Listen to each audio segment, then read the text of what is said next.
Hi everyone, in this video I'm going to show you the steps to find the volume of this cylinder. But at the end of the steps, you're going to complete that final step and type the answer in the comment section down below.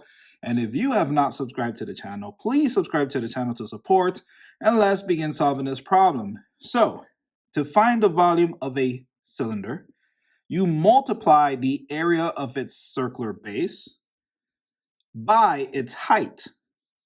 And I have that formula right here, base times height.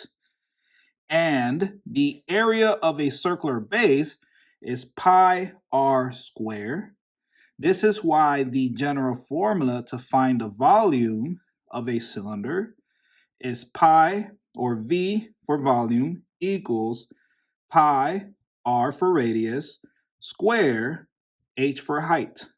So let's go ahead and write the radius and the height into our formula. So V equals pi, and it'll be 3 inside the brackets, square, and then the height is 10. And now pi, so 3 times 3 is 9, and keep the parentheses. And now bring down to 10. And then pi, 9 times 10, that equals 90. And keep the parentheses.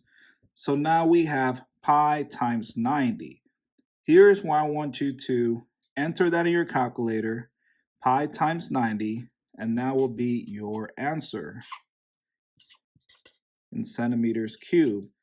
And the reason why I say cube is because we are working with volume, and volume is always measured in cubic units. So we have unit in centimeters cube.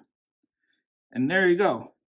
Also, if you don't have a calculator, you can work this math with your pencils. So we know pi equals 3.14. And all you have to do is multiply your decimals. Just like this, 3.14 times 90, and that will give you the answer. So type that answer in the comment section down below, and thank you for watching. I'll see you in the next video.